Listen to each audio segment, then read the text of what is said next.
ಸ್ನೇಹಿತರೆ, ನಿಮ್ಮ ಹತ್ರ ರೇಷನ್ ಕಾರ್ಡ್ ಇದ್ದು ಅದು ಯಾವುದೇ ಇರಲಿ, BPL, APL, ಅಂತ್ಯೋದಯ ಮೂರರಲ್ಲಿ ಯಾವುದೇ ರೇಷನ್ ಕಾರ್ಡ್ ಇದ್ರೂ ಕೂಡ ನೀವು ಜಸ್ಟ್ ಗೃಹಲಕ್ಷ್ಮಿ, ಅನ್ನಭಾಗ್ಯ ಮತ್ತೆ ಮೆಡಿಕಲ್ ಬೆನಿಫಿಟ್ಸ್ಗೆ ಮಾತ್ರ ರೇಷನ್ ಕಾರ್ಡ್ ನ ಯೂಸ್ ಮಾಡ್ತಾ ಇದ್ದೀರಪ್ಪ ಅಂತಂದ್ರೆ ನಿಮ್ಮ ರೇಷನ್ ಕಾರ್ಡ್ 100% ಆಗಿ ಸಸ್ಪೆಂಡ್ ಆಗುತ್ತೆ. ಸೊ ಇದು ಪ್ರೂಫ್ ಆಗಿ ನಾನು ನಿಮ್ಗೆ ತೋರಿಸ್ತೀನಿ ಬೇಕಂತಂದ್ರೆ.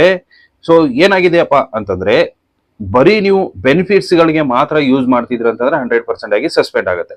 ಸೊ ಯಾಕೆ ಸಸ್ಪೆಂಡ್ ಆಗುತ್ತೆ ಏನು ಅನ್ನೋದನ್ನ ಕಂಪ್ಲೀಟ್ ಡೀಟೇಲ್ ಆಗಿ ನಾನು ಹೇಳ್ತೀನಿ. ಸೊ ಆ ತರ ಒಂದು ಸಸ್ಪೆಂಡ್ ಆಗ್ಬಾರ್ದು ಅಂತಂದ್ರೆ ನಾವೇನ್ ಮಾಡ್ಬೇಕು ಅನ್ನೋದು ಕೂಡ ನಾನು ಕಂಪ್ಲೀಟ್ ಡೀಟೇಲ್ ಆಗಿ ನಿಮ್ಗೆ ಈ ವಿಡಿಯೋದಲ್ಲಿ ಹೇಳ್ತೀನಿ. ವಿಡಿಯೋನ ಕೊನೆವರೆಗೂ ನೋಡಿ, ಇಷ್ಟ ಆದ್ರೆ ಲೈಕ್ ಮಾಡಿ, ಅದೇ ರೀತಿ ಚಾನಲ್ಗೆ ಹೊಸದಾಗಿರೋ ದಯವಿಟ್ಟು ಸಬ್ಸ್ಕ್ರೈಬ್ ಮಾಡೋದನ್ನ ಮರಿಬೇಡಿ. ಸೊ ಏನಾಗಿದೆ ಅಂತಂದ್ರೆ, ನೀವೇನಾದ್ರೂ ಬೆನಿಫಿಟ್ಸ್ಗೋಸ್ಕರ ಅಷ್ಟೇ ರೇಷನ್ ಕಾರ್ಡ್ ಮಾಡ್ಕೊಂಡು ಸೊ ಅದಕ್ಕೋಸ್ಕರ ಯೂಸ್ ಮಾಡ್ತಿದ್ರಪ್ಪ ಅಂತಂದ್ರೆ ನಿಮ್ಮ ರೇಷನ್ ಕಾರ್ಡ್ 100% ಆಗಿ ಡಿಲೀಟ್ ಆಗುತ್ತೆ ಅಂತ ಹೇಳಿದೆ.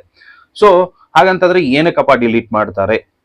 ನಾವು ರೇಷನ್ ಕಾರ್ಡ್ ಅನ್ನ ಯೂಸ್ ಮಾಡ್ತಾ ಇರ್ತೀವಿ, ಬಟ್ ಏನಕ್ಕೆ ಡಿಲೀಟ್ ಮಾಡ್ತಾರೆ? ಸೊ ನೀವು ಏನಂತಂದ್ರೆ 100% ಆಗಿ ನಿಮ್ಮ ಒಂದು ರೇಷನ್ ಕಾರ್ಡ್ಗೆ ಬರುವಂತಹ ರೇಷನ್ ಅನ್ನ ತಗೊಳ್ಳೇಬೇಕು. ಸೊ ಆ ಒಂದು ರೇಷನ್ ಅನ್ನ ನೀವು ತಗೊಂಡಿಲ್ಲ ಅಂತಂದ್ರೆ ನಿಮ್ಮ ರೇಷನ್ ಕಾರ್ಡ್ 100% ಆಗಿ ಸಸ್ಪೆಂಡ್ ಅಥವಾ ಡಿಲೀಟ್ ಆಗೇ ಆಗುತ್ತೆ. ಸೊ ಅದಕ್ಕೋಸ್ಕರ ನೀವು ಏನ್ ಮಾಡ್ಬೇಕಪ್ಪ ಅಂತಂದ್ರೆ, ನಿಮ್ಗೆ ನಿಮ್ಮ ರೇಷನ್ ಕಾರ್ಡ್ಗೆ ಬರುವಂತ ಮಂತ್ಲಿ ರೇಷನ್ ಏನಿರುತ್ತೆ ನೀವು ಅದನ್ನ ಕಲೆಕ್ಟ್ ಮಾಡ್ಕೊಳ್ಳೇಬೇಕು. ಇಲ್ಲ ಅಂತಂದ್ರೆ ಸಸ್ಪೆಂಡ್ ಆಗೇ ಆಗುತ್ತೆ. ಸೊ ನೀವೇನಾದ್ರೂ ನಿಮ್ಮ ರೇಷನ್ ಕಾರ್ಡ್ ಇಂದ ಯಾವುದೇ ತರಹದ ಒಂದು ರೇಷನ್ ಅನ್ನ ಕಲೆಕ್ಟ್ ಮಾಡ್ತಿಲ್ಲ ಅಂತಂದ್ರೆ ನೀವು ನಿಮ್ಮ ರೇಷನ್ ಕಾರ್ಡ್ ಅನ್ನ ಹೋಗ್ಬಿಟ್ಟು ನೀವು ಚೆಕ್ ಮಾಡ್ಕೋಬಹುದು, ವರ್ಕಿಂಗ್ ಅಲ್ಲಿ ಇದೆಯಾ, ಸಸ್ಪೆಂಡ್ ಆಗಿದ್ಯಾ. ಸೊ ನೀವು ನಿಮ್ಮ ಒಂದು ಗೃಹಲಕ್ಷ್ಮಿ ಆಗಿರ್ಬೋದು, ಅನ್ನಭಾಗ್ಯ ಒಂದು ಯೋಜನೆ ಹಣ ಆಗಿರ್ಬೋದು, ನಿಮಗೆ ಬಂದಿಲ್ಲ ಅಂತಂದ್ರೆ ನೀವು ಹೋಗಿ ಫಸ್ಟ್ ಚೆಕ್ ಮಾಡಿ ರೇಷನ್ ಕಾರ್ಡ್ ಅನ್ನ.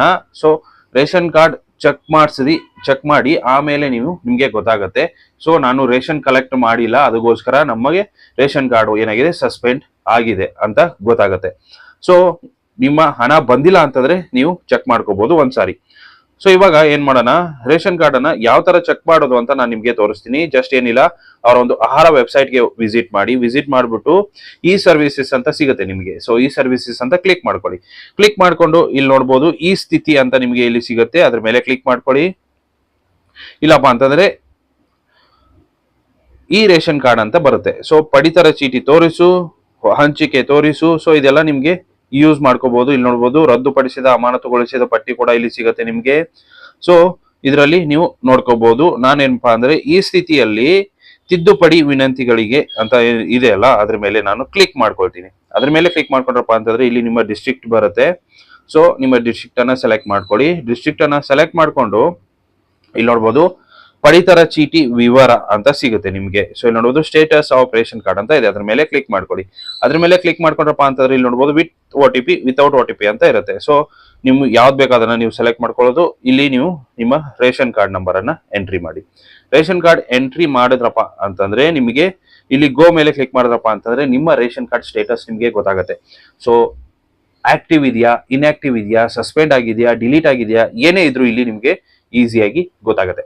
ಸೊ ನೀವು ನಿಮ್ಮ ಒಂದು ಗೃಹಲಕ್ಷ್ಮಿ ಆಗಿರ್ಬೋದು, ಅನ್ನಭಾಗ್ಯ ಆಗಿರ್ಬೋದು, ಯಾವುದೇ ಹಣ ಬಂದಿಲ್ಲ, ನಾನು ರೇಷನ್ ಕೂಡ ಕಲೆಕ್ಟ್ ಮಾಡ್ಕೊಂಡಿಲ್ಲ ಅಂತ ಇತ್ತು ಅಂತಂದ್ರೆ ಒಂದ್ಸಾರಿ ಹೋಗ್ಬಿಟ್ಟು ಚೆಕ್ ಮಾಡೋದು ಉತ್ತಮ. ಸೊ ಇಷ್ಟು ಸ್ನೇಹಿತರೆ ಇವತ್ತಿನ ವಿಡಿಯೋ ಇಷ್ಟ ಆಗಿದೆ ಅನ್ಕೊಂಡಿದೀನಿ. ಇಷ್ಟ ಆಗಿದ್ರೆ ಲೈಕ್ ಮಾಡಿ, ಶೇರ್ ಮಾಡಿ, ಸಬ್ಸ್ಕ್ರೈಬ್ ಮಾಡೋದನ್ನ ಮರಿಬೇಡಿ. ಯಾಕಂತಂದ್ರೆ ಇದೇ ರೀತಿಯ ಹೆಚ್ಚಿನ ಅಪ್ಡೇಟ್ಗಳು ನನ್ನ ಚಾನಲ್ ಅಲ್ಲಿ ನಿಮಗೆ ಸಿಗ್ತಾ ಹೋಗುತ್ತೆ. Thank you so much.